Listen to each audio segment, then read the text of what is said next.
PRX. Friends beyond the binary, ladies and gentlemen, boys and girls, it's time for the podcaster who's, I'm on the creaky side. I'm on the creaky side of Dawson. I don't know why that makes me think of like a 90s TV show. I don't think there was Dawson's Creek. That's probably why. Was that in the aughts or the 90s? On the creaky side of Dawson. Could I have ever been? There was a show, it was a teen kind of soap opera. I think it was the 90s. Maybe it was the aughts, called Dawson's Creek. I think you're with me, thus far. If you're not, you could check it out. I don't know if it has had a resurgence or not. But what if someone, I don't know where you'd be. Like if Dawson lives, Dawson's Creek. I'm on the creaky side of Dawson. That would be if you're so I think it was the town of Dawson's Creek, right? Well, boy, I'm off topic early.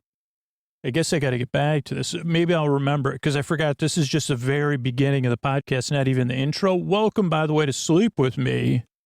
Whether your name's Dawson, Pacey, or any of the other characters whose names I can't think of, Pacey's just Dawson was the name of the show. Pacey's just a memorable name. I'm surprised that it's in my brain. To be honest, I said, how come the filing system for a show I barely ever watched, though I did aspire to be some characters and had crushes on other characters, how come that is so readily available for actually anything useful? Or if they said, okay, Final Jeopardy is Dawson's Creek, I would not, they'd say, rhymes with Count Basie, a character on Dawson's Creek for Final Jeopardy.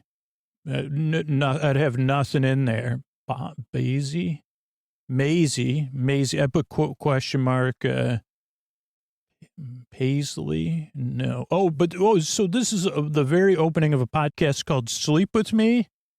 It's a podcast to help you feel less alone in the deep, dark night. If you just tuned in, you might be like, what's this guy so excited about? Well, I mean, remembering Pacey, obviously, that's pretty exciting. But there's other things I'm excited about. It's to keep you company in the deep, dark night, to let you know you're not alone and that you deserve a good night's sleep. That's really what I'm excited about, to see if this show can help. It does take most people 2 or 3 tries to get used to this podcast. It's just what hundreds and hundreds and hundreds of thousands of people have said. And I don't think we're up to multiple millions, but probably 1 million people have said that. They said, at first I didn't like the show. I didn't get it. Why were you in such a good mood? Where were the chimes? Where was the steady, calm voice and the breathing? I say, well, this show's a little bit different. It's like your friend in the deep, dark night. So just give it a few tries, see how it goes. We also have a website with other sleep stuff on there, sleepwithmepodcast.com/no thank you. So you could check that out if you already know. You say, for the love of James Vanderbeek, I say, okay, I understand. It'd say that's a weird thing to be like, because I didn't say anything. I only have good things to say about, I said, that's one of the people, that hair particularly, that was aspirate. I don't know. Well, I couldn't aspire to it because my hair couldn't do that. But I'd aspire to have the essence of Dawson. Also available in my imagination. New scent. About 25 years too late, but essence of Dawson with made its only imaginary creek water, but not from Dawson's Creek or any creeks because it's imaginary. Oh, so this is a podcast to keep you company while you fall asleep. We got coming up is support. This show's free. Great news. You don't got to pay for it.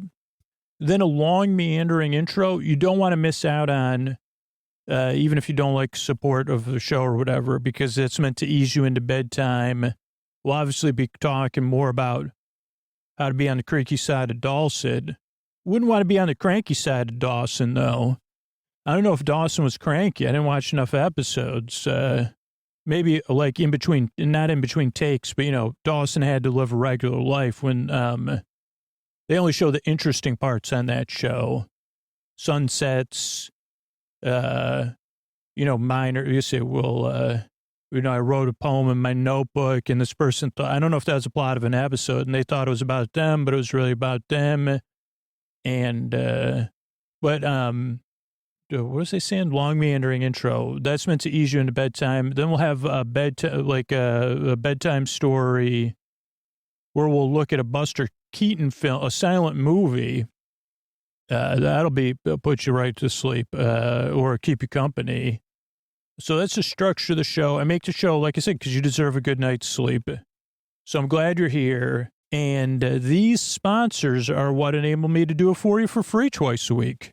Hey, everybody, it's Scoots, and I could really use your help. We're doing our yearly annual survey, and I'd be so grateful if you could take a few minutes and answer the survey. You could go to sleepwithmepodcast.com/survey. That's sleepwithmepodcast.com/survey, SURVEY. Fill out the survey, and there's a box towards the end where you could put in your thoughts about the show. So if there's anything you really wanted to let me know, something you want more of, you're looking for something a little bit different, I don't know. Let me know right in that box. Give me your feedback, but please take the time to fill out that survey. It's so useful for the health and long-term sustainability for the show. So fill that out at sleepwithmepodcast.com/survey. That's sleepwithmepodcast.com/survey. Thanks, everybody. Support for Sleep With Me comes from Odoo. If you feel like you're wasting your time and money with your current business software, or just want to know what you could be missing, then you need to join the millions of other users who switched to Odoo. Odoo is the affordable, all-in-one management software with a library of fully integrated business applications that help you get more done in less time for a fraction of the price. To learn more, visit odoo.com/withme. That's odoo.com/withme.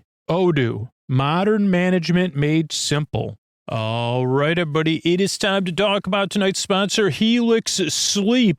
And I want to know what mattress you get matched with. Go to helixsleep.com/sleep and take that 2-minute quiz, and then check out which model of Helix you want to get, because Helix has got this new collection, Helix Elite. They also have mattresses for big and tall sleepers, even a mattress just for kids. And if you take that Helix quiz, you can find the mattress best for you and your body, or you and your partner's body. And that personalized mattress is shipped straight to your door free of charge. Helix knows there's no better way to test out a mattress than in your own home, in your own bed. That's why they offer a 100-night trial and a 10 to 15-year warranty to test out your new Helix mattress. And the reason they have so many different mattress models to choose from and that handy-dandy quiz to match you with the right one, they got models with memory foam for optimal pressure relief if you sleep on your side, more responsive foam to cradle your body for stomach and back sleepers, enhanced cooling features to keep you from overheating at night, and every Helix mattress has a hybrid design, individually wrapped steel coils, premium foam layers, perfect combination of comfort and support. And like I said, I sleep on my side, I sleep on my stomach, I like to sleep cool, and that's how I got matched with the Helix Dusk. I picked the Helix Dusk Luxe, and I love this mattress.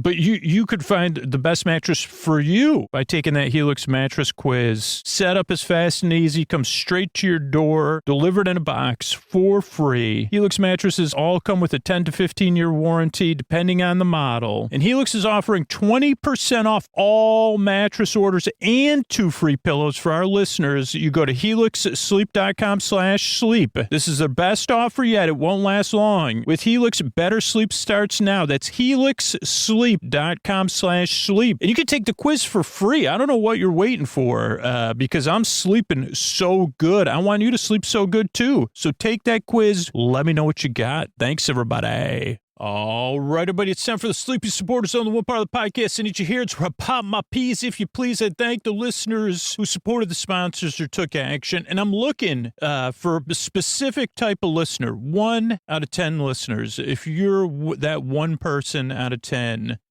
I know there's listeners who can't afford to support the show. I know there's people who just don't want to. I know that people are like, well, one day I'll support the show. Or, I'm sure someone else will. I'm more wondering if you're the other listener. listener, the 1 out of 10 listeners, I really need you to either set an alarm right now, set a reminder, or take action in one of 3 ways. You could free support the show by spreading the word, letting somebody know about the podcast, sharing about your favorite episodes, sharing about the podcast on social media, actively spreading the word about the show, becoming a subscriber, paying for a free podcast. That's by far the most powerful way to support the show, or supporting a sponsor. Also very powerful. Signing up for a free trial, going to sleepwithmepodcast.com/sponsors. And then if you are one of those listeners who's doing it right now, or setting your alarm right now for tomorrow or a reminder, let me know about it so I could say thank you. Because this is it. It's 10 years of the podcast, and it's time to look at what we're going to do in the future. And I got a lot of plans I want to do. I want to keep making this podcast, and I want to do some more fun stuff, but it's a two-way street. So we only need the beauty is I just need your help. So let me know once you do that, just so I could say thank you on behalf of me and the other 9 listeners, and on behalf of all the listeners who benefit from you taking that action. So thank you so much. That's the first part of the Sleepy Supporter Zone. Second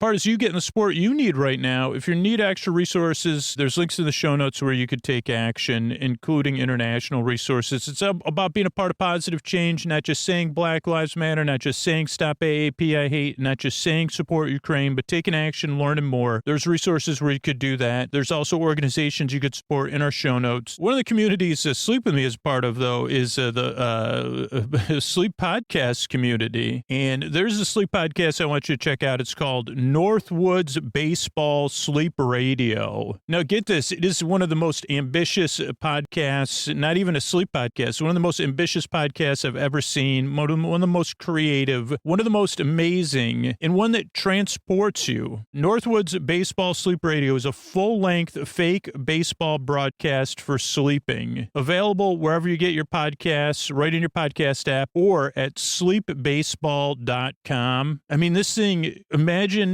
like during the day if you need a break, or at night to fall asleep to, listening to a baseball game full of humor, full of sleepy tangents. I mean, no offense, but who hasn't dozed off during a baseball game, right? And I've always listened to baseball in the background when I'm doing physical work or driving. So what an amazing idea. And it's made by an amazing person and a friend of mine. So check it out, Northwoods Baseball Sleep Radio in your podcast app of choice.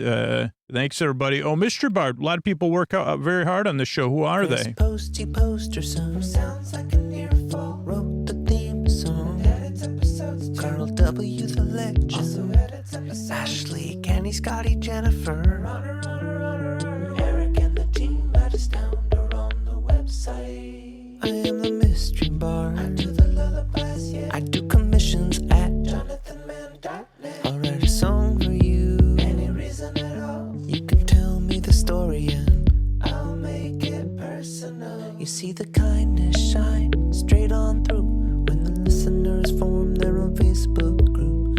Keith, Stacy, Sarah, Julie, and Jennifer. These are your moderators. Get support dear Scooter on Patreon. Buy the merch and support the sponsors. You can find anything you want at sleepwithmepodcast.com. And we're so proud that we could dance. Rusty Biscuit, Lois, Anna like banana. Leah does the transcripts. Thanks, Mr. Bart. Don't forget, if you're looking for sleep phones, the most comfortable way to listen to Sleep With Me, go to sleepwithmepodcast.com/sleep-phones and use Sleep With Me at checkout. We've got beautiful Sleep With Me branded sleep phones, so it's merch and it's a comfortable way to listen to the show. They've got a bunch of different options, corded, wireless charging ones. So check it out, sleepwithmepodcast.com/sleep-phones. And now let's slow it down and get on with the show. Hey, are you up all night tossing, turning, mind racing, trouble getting to sleep, trouble staying asleep? Well, welcome. This is Sleep With Me, the podcast that puts you to sleep. What we do is a bedtime story. All you need to do is get in bed, turn out the lights, and press play. I'm going to do the rest.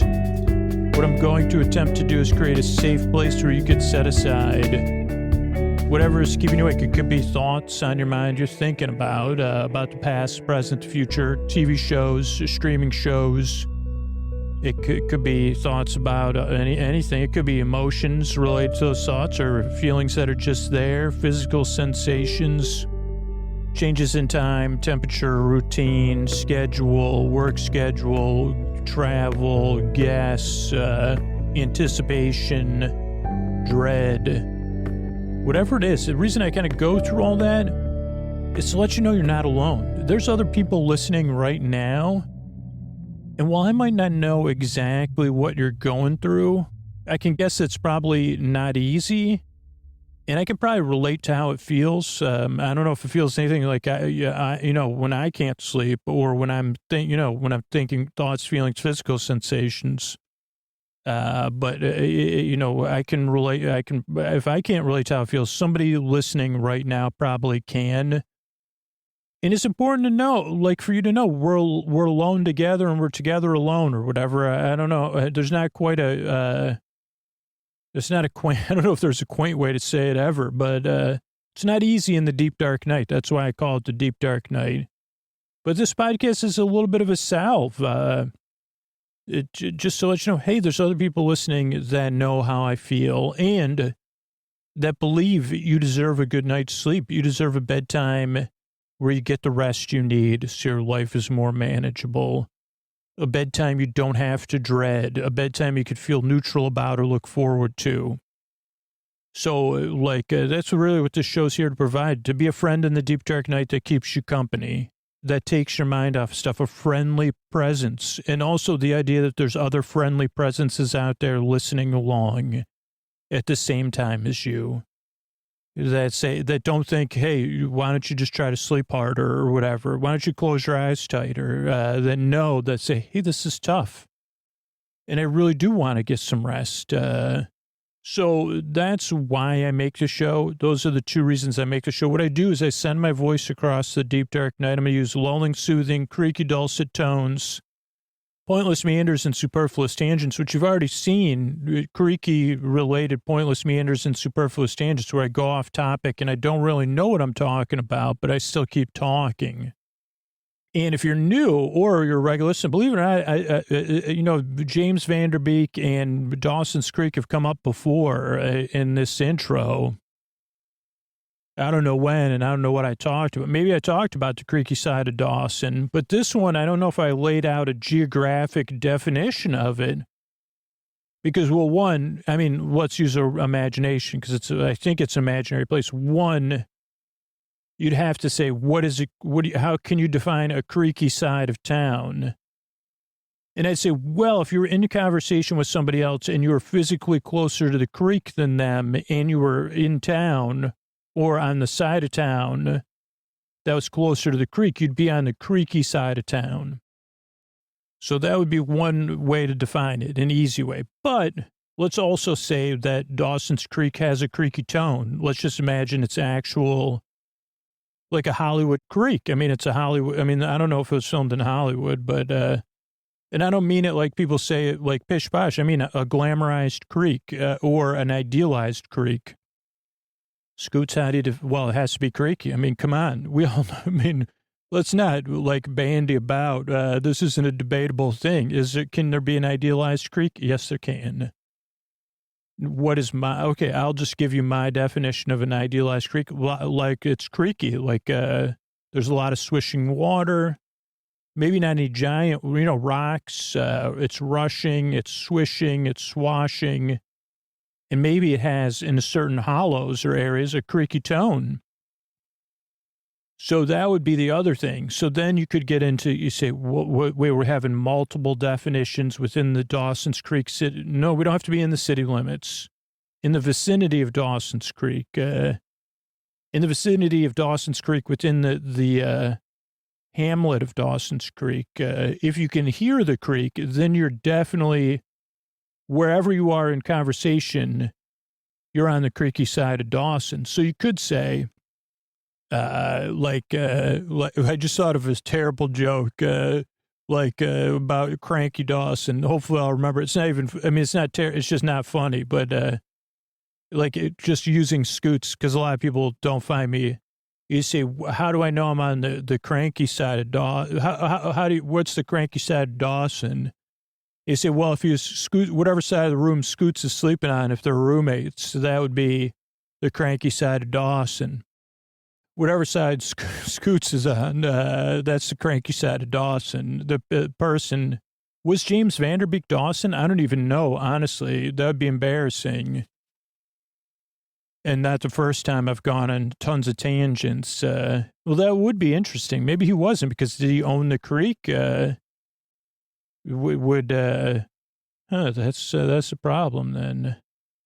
I mean, yeah, it'd be strange if there was a character and he lived in Dawson's Creek. But I don't think I should spoil it. But by the way, I think that's the best definition of the creaky side of Dawson. If you're in any town that has a creek that's named Dawson. Like, so if you just live in Dawson, you could say, I can hear the creek. I'm on the creaky side of Dawson. Because it wouldn't be a very good way to find somebody if you were supposed to meet up. You say, meet me on the creaky side of Dawson. You'd say, well, that's like a 18-mile span because the creek's really loud. Well, I should, sorry, I got the idea from a sleep podcaster. You're right. So there you go. Meet me on the creaky side of Dawson. Some people might say, meet me on the cranky side of Dawson, because that would be fun. We'd have a sleepover or whatever. Okay, I think that's enough, though, but about Dawson's Creek. But what about Sleep With Me? Okay, well, a couple things to know. I said why I make the show. This podcast does take some getting used to. I think I said it before. It takes the average listener 2 or 3 tries to get used to the podcast, because it's a podcast you just kind of listen to, clearly, right? I thought Pacey was another character, so I'm pretty sure that it was Dawson. I don't know. So, yeah, I mean, for like, Dawson's Creek's only a relevant pop culture reference for a very thin slice of people, I don't know, between the ages of what? Like 50 and 30? 50 and 20? No, I don't know. So, but that's not important either. You could look it up. You'd say, holy cow, Scoots was right about only one thing. That there may have been a creek. There was a show called Dawson's Creek at one point in history. Scoots was right about that. And James Vanderbeek was on it, and there was a character named Pacey. So he had 3 things correct. He's not, also he goes by Jim Vanderbeek now. I'm just kidding, but that would be pretty cool if he did. You say, no, he goes by Jimmy Vanderbeek. If I met him, I'd say, could I call, I would eventually ask him, I'd say, do you mind if I call you Jimmy? Jimmy VB? No, Jimmy Vanderbeek. I'd like to call him Jimmy the Vanderbeek, but, okay, so, where was I? I was trying to introduce a sleep podcast? Holy cow. Regular listeners are just laughing along with me, barely. Okay, so this is a podcast you just barely listen to. It's kind of like a elevated background noise, but it has a certain insensibility, right? It's a non-sensibility. It's meant to kind of barely make you laugh and barely be entertained, because the show is not here to put you to sleep. The reason the episodes are over an hour, the reason the show comes out twice a week, the reason I make every single episode different and put a lot of work into the show is because I'm here to keep you company while you fall asleep, to take your mind off of stuff if you fall asleep. There's people who are listening who can't sleep or need a break during the day. And I'm just here to be here for you while you drift off, to be your friend in the deep dark night, your bore friend, your bore bae, your bore sib, your bore bud, your bore bestie, your neighbor, your bore burr, your bore bee, your bore bud, I don't know, bore bruh. So, like, it's kind of like somebody, you called somebody and said, hey, tell me about your breakfast for an hour while I fall asleep, or just to comfort me. And I say, that's what I'm here to do, to be your boyfriend. So those are a couple of things to know. The other things to know is that the show, it doesn't work for everybody. Structurally, the show is designed in a very specific way. Now, you could adjust how you listen as you become a regular listener, but let me just tell you at first, like the structure, the show starts off with a greeting. That way you feel seen and welcomed in. And you say, hey, I might check this podcast out. Then there's a like support, so the show can be free, paying for it's optional. And then there's a long meandering intro meant to ease you into bedtime. And this is show within a show. Some people will get so you wouldn't believe the strength of the like, even though we have sleepwithmepodcast.com/no thank you, but the support is separate from the intro, and the intro is really a show within a show meant to ease you into bedtime slowly, to quiet down the day. And that's why the intro goes on and on and on. That's why the intro is different every single time. I mean, who would have known we'd be talking about Dawson's Creek, and I'd look it up and probably realize that they're like, that I'm incorrect about multiple things, which is okay, because I'm not perfect, right? That's one of the keys about the show, why people keep coming back to say, oh, Scoots has got a little bit extra human in him, even when he's just making a podcast to put his best foot forward. His shoe, his shoe, something with his shoes or shoelaces or socks shows his humanity. What does that have to do with the intro? Meant to ease you into bedtime. Oh, so some people are listening while they're in bed getting comfortable. Other people are getting ready for bed or doing some other wind down activity. It's like a landing strip. Then there's support, and then there'll be a bedtime story to be a Buster Keaton movie. And then there's thank yous at the end. So Dawson's Creek, according to Wikipedia, it's a teen drama television series, Cape Side, Massachusetts. Went from 98 to 2003, so late 90s to the early aughts. Dawson Leary was James Vanderbeek. Pacey, I was correct. So I said I was correct about a couple things. I was just trying to figure out why it's called Dawson's Creek. It was on the WB. Dawson, 15-year-old filmmaker.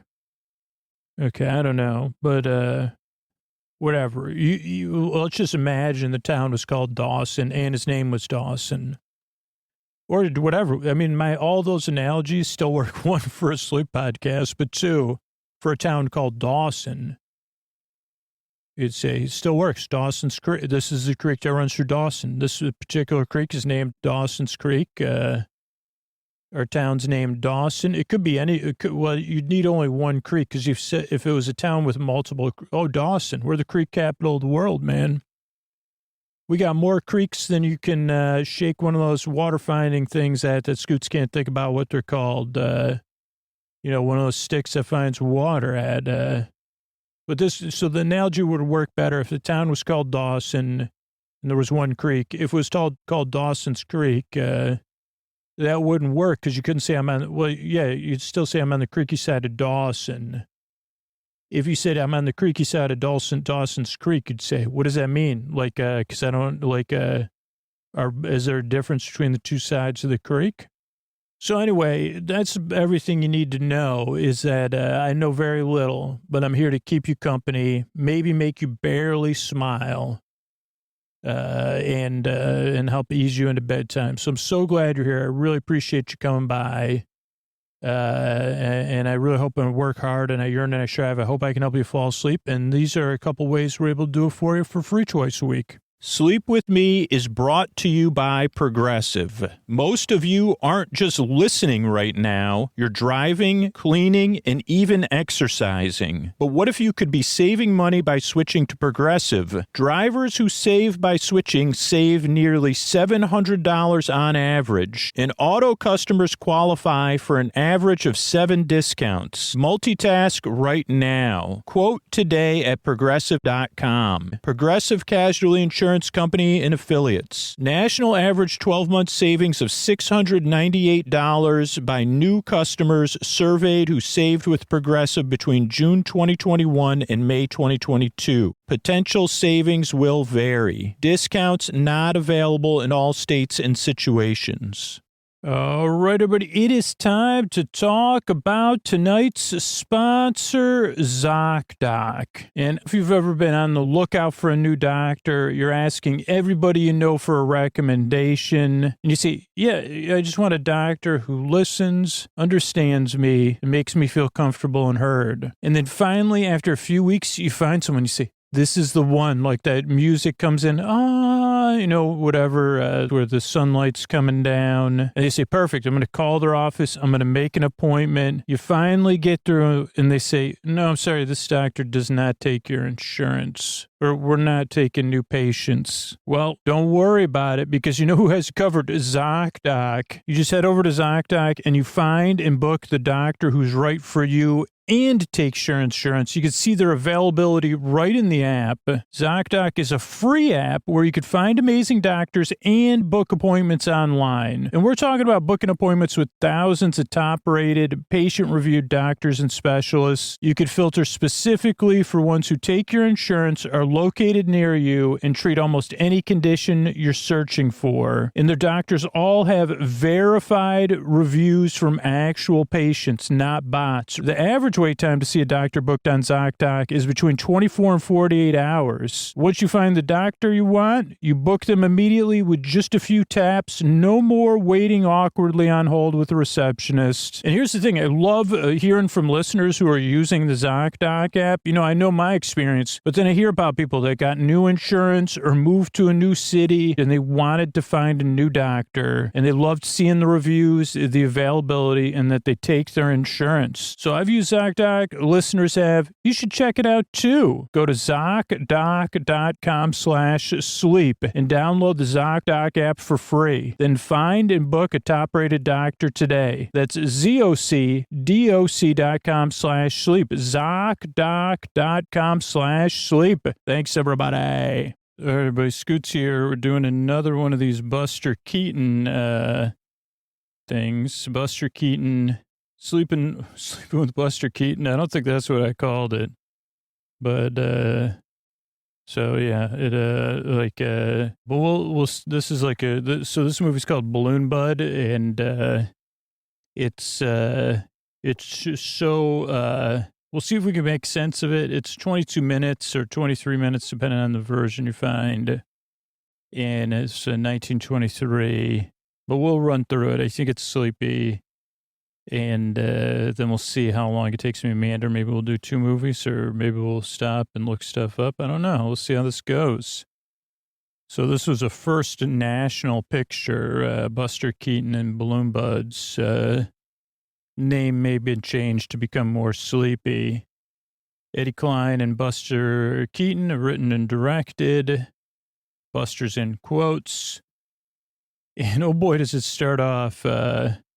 I was like, did this really, how it started off? Okay, so it starts off with, first off, you say, time travel possibility right to start because his face is lit by a cell phone. And I like how I think the couple of things that worked the first couple of times I watched this is, well, one, his face may be lit by a cell phone. So his face is lit from below. I think he's wearing makeup, and you could kind of see how he's known for having a face, with an expressionless face. I think this is also the movie where I decided one day I'll pitch a Buster Keaton, not a biopic, but I think I know Javier Bardem should play Buster Keaton at some point in the future, or a Buster Keaton-like character. And maybe, I don't know, I never watched the director's commentary or any interviews around that movie he was in with Josh Brolin. Actually, I have watched behind-the-scenes stuff about that movie. A country where the movie's called A Country Where We Grow Old Together, Happily Together. Josh Brolin, Tommy Lee Jones, and Javier Bardem. And like other people grow, like a country where we all grow old together. His character, there's a lot of movements. I don't know. It was just striking to me. Maybe just me, though. But I don't know if it was in this movie because I've watched a lot of Buster Keaton in the last 2 weeks. Okay, so anyway, he's got his hat on. He's got a tie and a coat on. His face is lit from below. Everything else is dark. It does look like a cell phone. Then he blows it out, though, so it's a light. And then he's in a room, and there's a lot of comedy, physical comedy. Obviously, it's So he's in some sort of bedroom or, I don't know, hall, like a big living room. He goes to one door. He looks around, then he opens the door, and there's a surprise that says, hello, why don't you jump and surprise? Then he goes to another door, and there's a fog machine inside that door. Also to the left of the door is a chair. Now, these chairs, I know not everybody's from my generation. And I don't know if this was just a generational thing before my generation, but so it has this chair that people, like, at least we had one in my house, like a really high back chair. And I'm not talking about just a high backed chair. It's a chair that looks terribly uncomfortable, is terribly uncomfortable, somewhat fancy. I mean, and I didn't live in a fancy house either.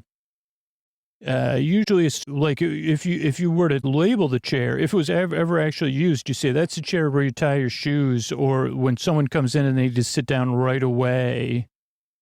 That's the chair. It's like an entrance hall, high back chair. So high that Buster Keaton standing up, the back of the chair is almost as tall as him. And ours had a wicker back and a wicker butt, which with 6 kids, I know it was replaced at least once in our life. Because if you're listening, don't do this to wicker stuff. I don't know if it was wicker, but it's round. I think that was wicker. I don't know, or some sort of, steak knife. Don't do it though. But you can't help yourself when you're a kid. But if you're listening to this podcast, don't do it. Help everybody. And don't do what Scoots would ever do. Like, you use that as a life lesson. Let Scoots do it for you, because it turns out it comes with consequences and regrets. So that we had that chair. Ours was, it had some sort of paint on it, like swirlies, and it was like kind of like a black lacquer. But there's just one to the left of this door with the fog machine. So he opens it. He's surprised to see fog. So he closes that door because he says, I don't want to see what else is in the fog. Then he goes to a third door. And apparently, so he goes to that door. First he says, well, let me get a statue in case whatever surprises me really surprises me. So he grabs a statue to the side of the door, then opens the door. And there's a really large effect. It's a double doors, and it's a large animated figure from like a role-playing game. Even I think there's even smoke. I don't know, for some reason this version of YouTube doesn't have the bounce back. So so he's surprised by that so much that he falls down. Then this has got to be the highlight. I don't even know. So this, this movie may, for Sleep With Me listeners and Scoots, peak way too early. And let me just see if this is a real thing. Maybe let me look it up. Okay, let me explain it to you first. Okay, so he goes to open this third door, grabs a statue, opens the third door, is surprised by this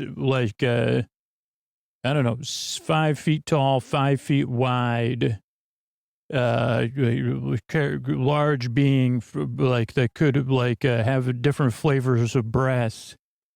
May have even had steam coming out its mouth. That's just in the door that pushes forward into the doorway to surprise him.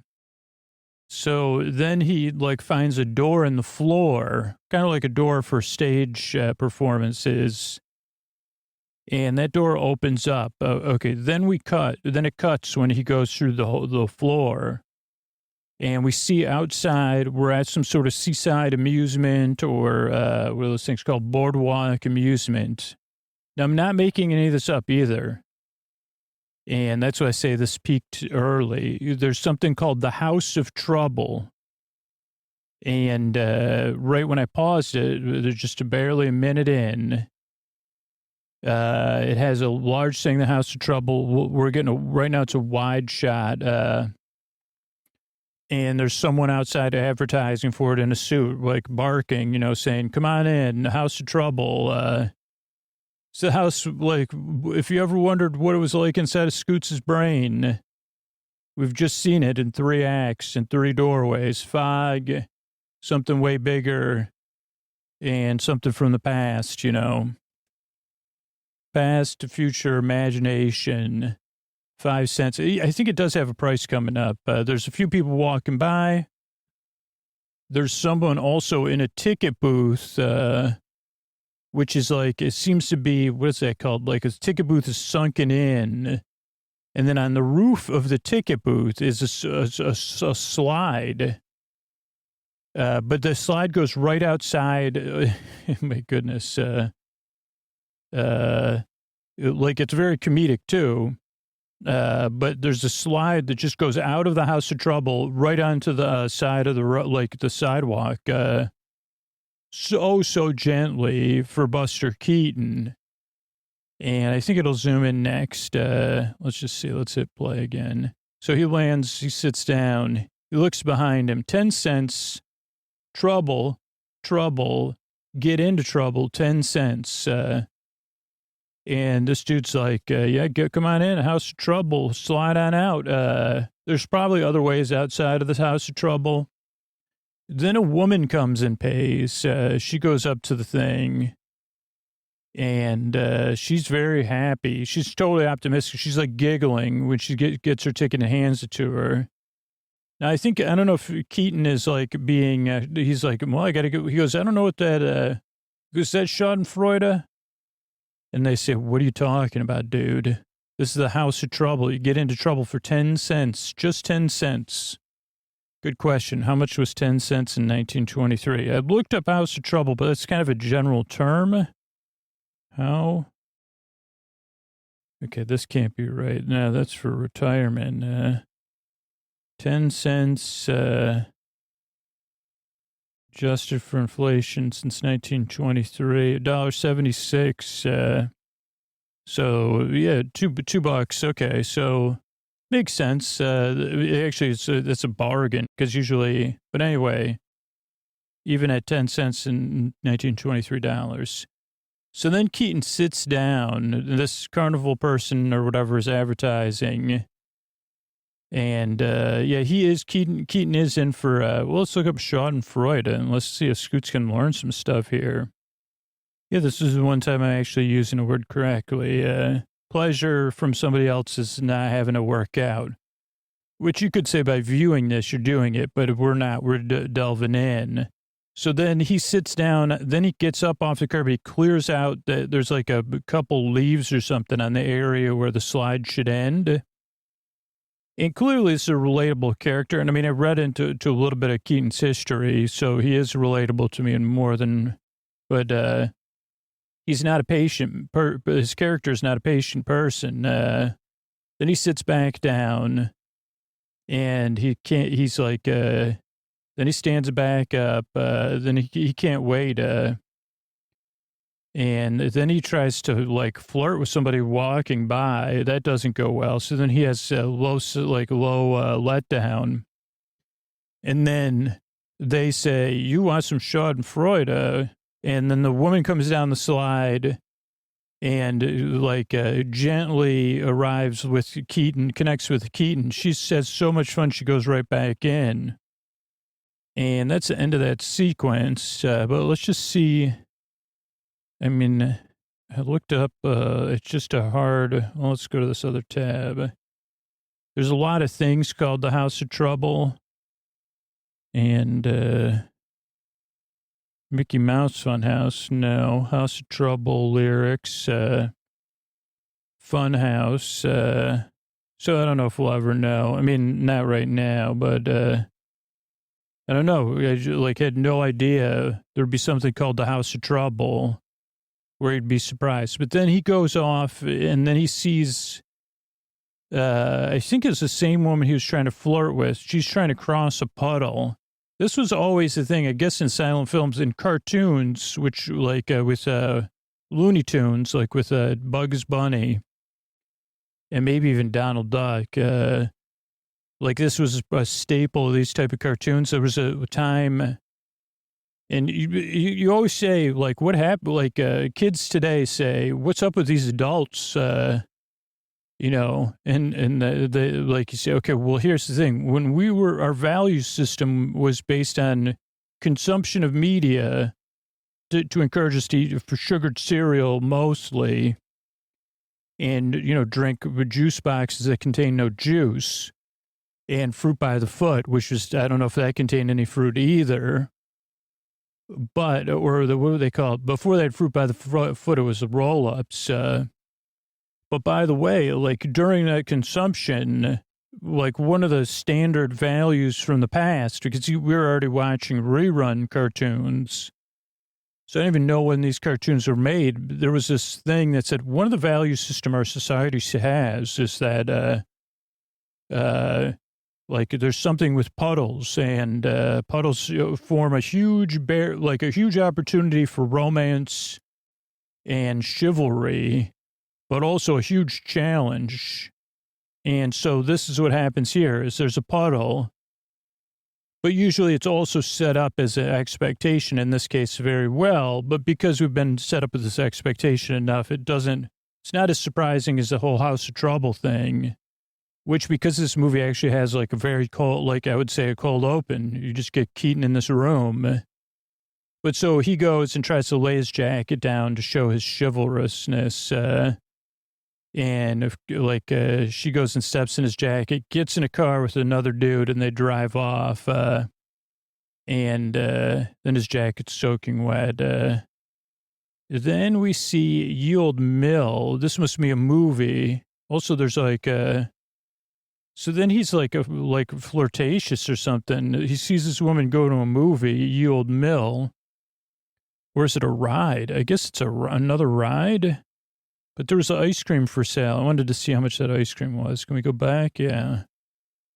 So there's also an ice cream stand behind in the background. So I wanted to price that out as well if we can.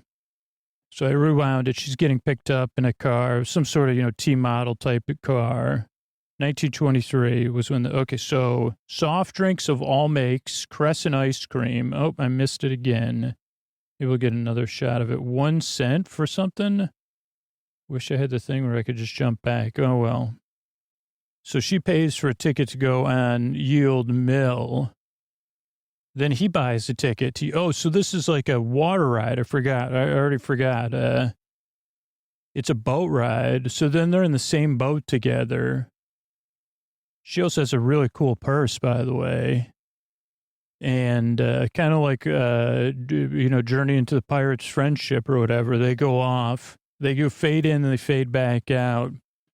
And his hat is like messed up. So it looks like he was so it's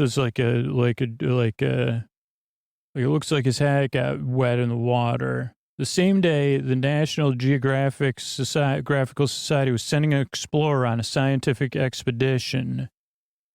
So now he's all down. He leaves the fair and he sees a balloon. Now, it must not be a hot air balloon. It must be a helium balloon. And there's about 15 Monopoly men, one of whom looks like Brian Cox. And they're getting this balloon ready to go up. It's got a wash tub, bunch of things, a good luck banner. They say, hey, Buster Keaton, they're like, hey, hang this banner up on the top, man. And then this person from the Explorers, like National Geographic or whatever, gets in there. And he pulls something that causes it to take off. But actually, there's a hole in the basket. And this is the second Buster Keaton movie with a hole in the basket. The other one was on the way to a vet appointment. But Buster Keaton was on top of the balloon when it took off with the good luck banner. And again, I don't know if this is pioneering, but if this is the first time, but I mean, this has been a thing seen in action movies and probably comedies too. So he's standing on the top of the balloon. So then they cut back with the balloon and he's climbing down the balloon, and then they show Monopoly men being like, what, by my word,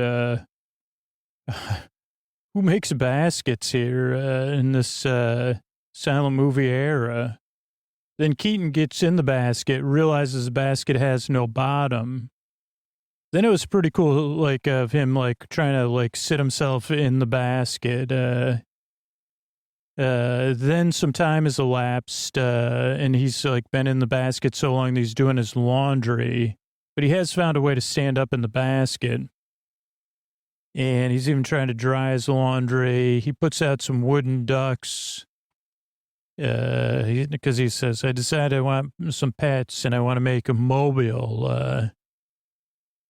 And then, of course, he realizes there's like a bird on his balloon. Then his balloon slowly, oh so gently deflates. And then he finds himself at the top of a tree covered in a balloon.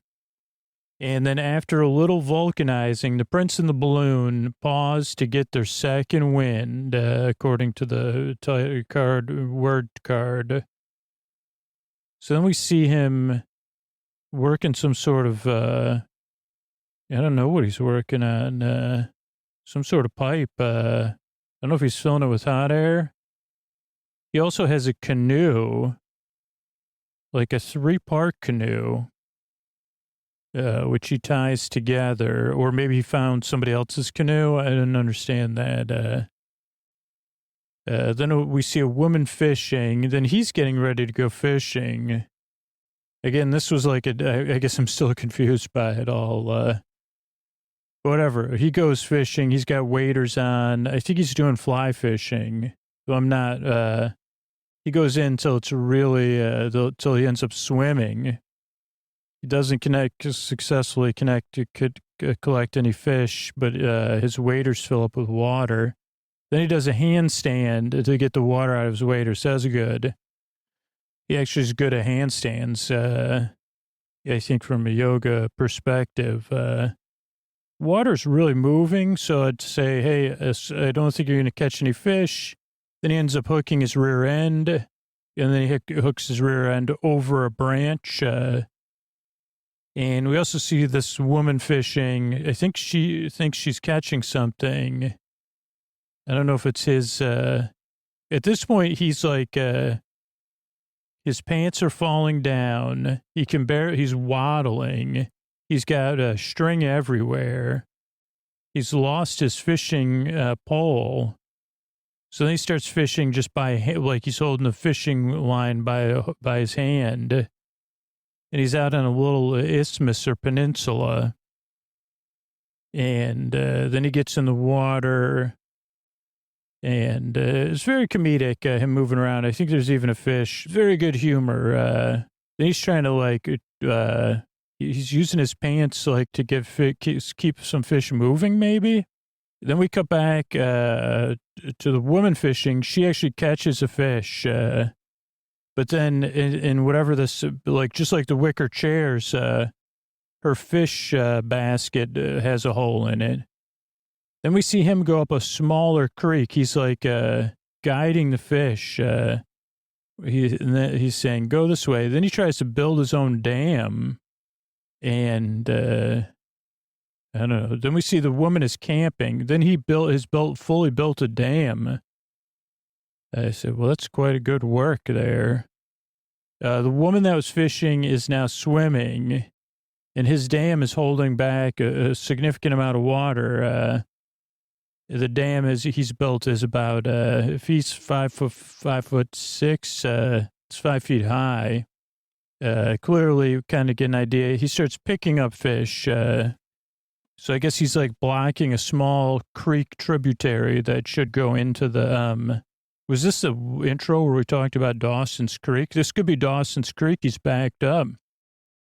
No, I think that's the next silent movie. We have the Dawson's Creek one. Okay, so in the future, Scoots will talk about Dawson's Creek. Okay, then he has a fish in his shirt, not ants in his pants. Now he's got a fish in his wader, so he's dancing around. Wader, like Waders, not Okay, then we see this, the woman that's fishing, she's getting ready to go for a swim.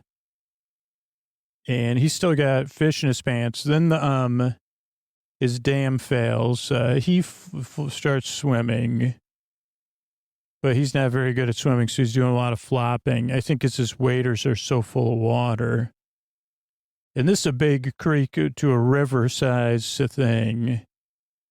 So he's floating around, and that's pretty funny. The female fisherman does a giant, like a very nice dive into the water, bumps into him.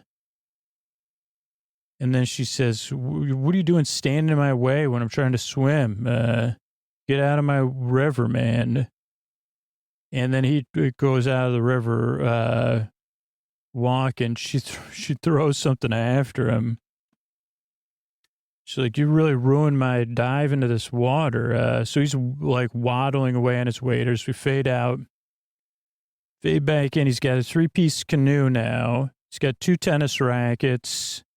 I don't know if that's what he's going to use for the canoe. Oh, no, he does have a paddle, but I'm sure he'll be using his tennis rackets too. Oh, the canoe. Then he starts paddling. He doesn't realize he's still tied to shore on a stick. Then his canoe falls apart because it's made of 3 pieces that are just interconnected. I mean, I would say, you're not getting me in that canoe. So he loses 1/3 of his canoe. Then he has to go back. I don't know. I've seen those foldable canoes. So, I mean, who am I to judge, right? So we keep seeing like his not success. And then the woman who was fishing, she's actually now cooking her dinner. He finally fishes a fish. Instead of a net, he uses a tennis racket to scoop it out of the water. And he was sitting in his canoe on the shore. Okay, then he doesn't, he's not, then he tries to cook the fish in the canoe on a tennis racket. Inside of 2 tennis rackets so he can flip it. So obviously that doesn't go well. That's a really good effect too. So I guess thinking about it that this is fiction, it's really good effects. And he realizes like, I'm not supposed to have my cooking element for my fish in the canoe. Then we have a really good sequence of just a brief one where the woman who is fishing, it's actually kind of a universal experience. She pours herself like a cup of coffee or tea from her campsite, and it's very warm, so she steams out her mouth, but she kind of makes the typical faces slightly comedic of like if you had something too hot. Then we go back to Keaton. He's finally in the, like, now he's trying to canoe down the river downstream. And he's not doing bad in the first couple seconds. He's, like, he just has to guide himself. Then we see a bunny. At this point, his canoe, I guess you can, oh no, okay, so he's walking. So then we see the canoe's around his waist. And he must have canoe, what do you call that? Where you got canoe suspenders. Then we see the bunny has a baby. Then we see the bunny has 1, 2, 3, 4, 5, 6 babies. And he stops. He says, "Those are cute babies." But he's still walking with his canoe waistband. And then he gets back in. He's paddling. And again, I don't know if this is the first time we've seen these type of effects on film, because I'm not, but if it, like, these are common things we would see today. I mean, I'm sure if you saw like one of the fun, like beta breakers, there's probably someone running with a canoe or a kayak, right, as a suit. Then he overturns it. So there's a cool thing with his legs. Now the woman at her campsite, she's cooking dinner maybe or making something else. And she goes, "Even though this guy ruined my swim, I'll help him turn over." So she tries to throw a rope to him, but he's kind of dancing. And she tosses a rope, but doesn't manage to hold on. And let's see, then she gets the boat. She turns it over. She realizes it's just his waders. And then he again comes up from swimming and knocks her back in the water. But they help each other out of the water. And then they sit down on the shore. And she says, "I'm cross with you." And then he spits some water out, puts his hat on, fade out again. Now we have, okay, I guess this is going to be a big sequence. He has the canoe, and it looks like it has some sort of canopy on it or something. Then we see a bull. And the woman that was swimming has encountered a bull. So she says, this is like a, prototypical thing. So come, and he has like a picnic blanket and oar. She's across the water and, okay, that's a good one. That's 16 or 17 minutes in. He jumps in the water to swim to the other side, but he is in shallow water. So he's swimming while he's stationary. Like his belly's on the bottom of the creek. Okay. Then we cut back. He's crossing the creek and, then he's trying to be stealthy with the bull. And then he uses actually one of those squirt things with the pump that sprays a ton of water that people use in pools. And instead of the bull, he sprays her. Then he seems to use some sort of fog machine. Yeah. Or maybe those, like a smoke machine or something. Then she goes up to the bull and says, "Hey, bull, let's not be cross with one another." And the bull says, "Okay." And she goes, "Why don't we work together? Because I'm pretty powerful." And the bull says, "Clearly you are." And then she takes off and is relieved that she's done with this bull, but that she had taken. Then she sees him. She goes, "Get over here." But he walks off in the opposite direction. And she goes, "Get over here." And he walks off again. But I think she's trying to help him. But he doesn't realize it. So then she chases him. He runs off. She goes, "Fine." But what he doesn't realize is there's another forest friend that starts to follow him. But he's clueless, so he's just walking, and forest friends are following him. Then she's like getting firewood ready. So we see her getting firewood ready. Even chop timber, she says. That's a game I used to play in my bed. He's still walking, being followed by a forest friend, but I will pause it to tell you what chop timber was. So chop timber was a game me and my siblings would play. But I shared it on the podcast many, many years ago. And apparently I didn't make it up. I thought I did, but someone must have taught it to me, or it's a ubiquitous game. You can play it as an adult, though it's been a while, but I will play it after. I swear I'll play it after recording. But now, if you check, like if a hotel has its own TV channel or they pay like people to do like hotel reviews, people do a reverse where they fall into the bed. I don't know. My daughter and I, like, we went to Universal, maybe, I don't know, not like we watched their TV channel, their hotel TV channel only has like one loop, like a 2-minute loop, and the family, 80% of the loop is the family, like, doing selfies of them falling into the beds, but they fall backwards. But I've seen it in other, like, YouTube videos too. But chop timber is different. It's so when we were kids, we had twin beds, obviously, or maybe not obviously. This must have been pre-bunk beds because you can't do it in a bunk bed. So you stand at the head or the foot of your bed. Obviously, you want to make sure you have enough clearance. So you want to be a kid that's shorter than the length of your bed. Now, you don't have to stand elevated. You could just stand at the head of your bed. So I'm sure it would be cooler if you were elevated, but you don't have to be. And then you just take your hand, you flatten your hand out as if it was some sort of chopping device. And then you chop yourself, that's it. You go chop timber, and then you fall forward like a tree. So you just chop yourself at the I would chop myself at the midsection so that I could stand upright. I guess technically you'd want to chop yourself at the ankles, but you're chopping yourself because if someone else is chopping you, you probably couldn't, just be like, don't chop me like that, man. But I guess if you saw me chopping, you'd say, Scootsy, you're falling at your ankles. And I say, I guess it's a proverbial, But yeah, you do chop, timber, and then you just fall forward through your natural momentum onto your bed. And that's it. Now you can do, because I would share the room, like I shared a room with my brother. So you could do it in sync. That was when it was really fun. Or if 3 people were doing it, or sometimes I think my sister would be in her room, so we'd do it synchronized. And that's really it. Chop, timber. Yeah, it's not an exciting. You say, what kind of games? What do sleep podcasters do as children to prepare to be for a career of boring people?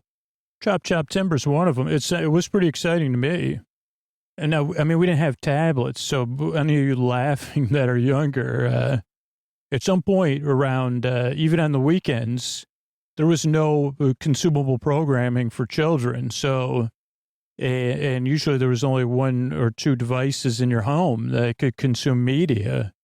So this is what we were forced to do with ourselves. That's why somebody came up with this idea of puddles being a big obstacle for people. And I realized this like is more of an idea of like whatever the warped values of our time. But not chop timber. Chop timber is just good good fun. Okay, back to this video though, or movie. So he's being followed by a forest friend. He's walking casually. Then he sees a squirrel. So then he starts crawling after a squirrel. But meanwhile, a forest friend is crawling right behind him. And so they're both crawling along. And the woman who was swimming can see all this. And then Keaton tries to encounter the squirrel. He sees another forest friend who sniffs and licks him. And the other forest friend pats his behind and laughs. And then it all works out great. He realizes actually they're not forest friends. They're people dressed up like forest friends. And I don't know why that's impressive, but some reason, because he wrote the movie himself. He says, I can't believe 2 people who dress like forest friends. He's doing a lot of pacing. He rolls up one shirt, and he says, but then the people are dressed moving around again. And he says, wait a second, the people are dressed as forest friends, and now or are they forest friends? Then they're leaning back to back. But he says, don't you realize they might be forest friends? Then they get in the canoe that has a canopy over it. He pushes it into the water. I'm presuming, so now it looks like it's like a canoe with a canopy. They're going down the water. He leans back. Then we see the forest friend, and he's like whatever. She says, don't worry about it. Let's just float in the canal. Then he starts playing something on a ukulele. Then we see a big waterfall. Now, that's like not a great effect, because it's a long time ago. And the waterfall is like a model of a waterfall shot and a little bit slower, or I don't know, different. She pecks him on the cheek. So we see, it's a model, and it's just like, not stop motion, but holy cow, actually. So this is interesting. Wow. So this is really interesting. So, and I guess it doesn't matter anymore. I'll throw this idea out. So this is the exact same idea I had for updated version of the Jungle Cruise. If they moved so Disney World and Disneyland have this ride, the Jungle Cruise, right? And I guess it doesn't need to be messed with because it mostly relies on the skipper being very entertaining and doing these kind of like dad joke type jokes. And they have updated some of the animatronics, but I always thought if they moved it to the animal kingdom and they wanted to do it with real animals, then they could take all the animatronics and put them in the queue. But I thought it would be cool, and this is the same thing they do here. I guess I'll play out the end of the movie because there's only 30 seconds left. So they go over the waterfall, but they stay in the air because then you realize, the canoe and the thing is attached to the balloon. So you go, okay. And then that's the gimmick. But then 2 ends of the balloon fall off, but they start kissing and it fades out the end. But so the thing was that I thought that would be cool is that, so, okay, so you got the Jungle Cruise, right? And it's all right, but I don't know. Recently, it's a pretty long line for it, so obviously it doesn't need to be changed, and there'd probably be a lot of pushback. That's why I said if you made a new Jungle Cruise, one, you'd move it somewhere, because at least in like at both the Magic Kingdom and Disneyland, that's a big piece of land that they could use for more modern attractions. And I'm not saying there's not a lot of nostalgia and stuff, but moving it to Animal Kingdom where there's actual animals and then, I don't know, putting everything in the queue or whatever, figuring out a way to keep the animatronics. But that would be the effect that I had planned is that, so you'd be in the same kind of boat you're in, this Jungle Cruise type boat. But at some point, no, I couldn't figure out how to achieve I mean, I guess everybody would know about it anyway. But I think it would be like a glass bottom boat, so you could actually go through places and see real animals. But then because they have like, what do they call that? Like a safari type ride. Like if you could have it be where somehow you gain elevation during the ride, maybe that's the part with the regular Jungle Cruise, I don't know, that you look like you're going to go over a waterfall. But the thing is actually, what do you call that? Like it's got it's like a gondola too. So the same effect. And then you go out over the what do you call that? The safari ride. And you could see, like you could go over some of the enclosures or see the animals from above. Now I know like people are always throwing stuff. So you'd have to figure out that part out too. And it would cost a bunch of money, so they'd never do it. But it would be so cool to be like in a boat, and then your boat actually goes, and then it's free flying, so it's actually a floating boat and a gondola. So it's cool to see it, that Buster Keaton already figured that out a long time ago as an effect for the movie. So let me just try to figure out, though, this Funhouse, man, because I really would love to check it out. But I don't know how to Google something that's so generally. House of Trouble Fun House. That doesn't work. House of Trouble. Let's try amusement park. House of Trouble. There's Fun House. Something about other things. Mysteries. Mattel. Okay, House of Trouble Boardwalk brings up stuff about Boardwalk Empire and boardwalks. Let's just try House of Trouble Buster Keaton, but I don't know. That might bring up the name of the movie, but Buster. House of Trouble Buster Keaton. Oh, at the House of Trouble. I think that's just a sequence from the movie. Yeah, it doesn't bring up anything. Oh, here's Chaplin, Keaton, Lloyd film locations. This is a silent film locations. Let's see what this one is. Silentlocations.com by John Bengston, the great detective of silent film locations. This is a blog, it's really deep. So let's see if there's just one. He does the lectures, Chaplin, Keaton, and Lloyd tours, and Hollywood Boulevard, Buster Keaton Studio Tour, Buster Keaton Hollywood Tour, Silent Echoes Tour, Harold Lloyd film location book, Silent Visions, Chaplin film location book, Silent Traces, and his Keaton film location book, Silent Echoes. And yeah, let's see. Newport Beach, Sherlock Jr., The Boat, let's just kind of slowly, San Francisco, Daydreams, The Navigator, Steamboat Bill, that was in Sacramento, So that might be another resource, if we were actually, let's see, this one's SearsHomes.org. Buster Keaton and Sears Homes. This is a pre-cut kit house, 1920. This is another movie, Ready to Assemble House. But we won't ruin it. It's good in case we do it. But it's like these Sears homes were ready-cut homes, quickly, easily, economically. These are kind of things that are coming back now.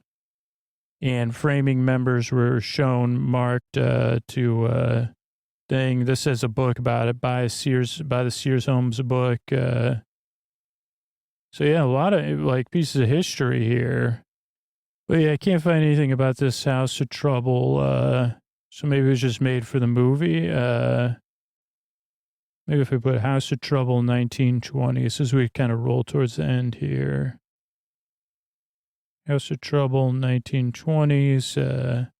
No, then it just brings up houses. I mean, it definitely need more rooms and more stuff to do than they had there, but still looks like it would have been a cool thing to check out.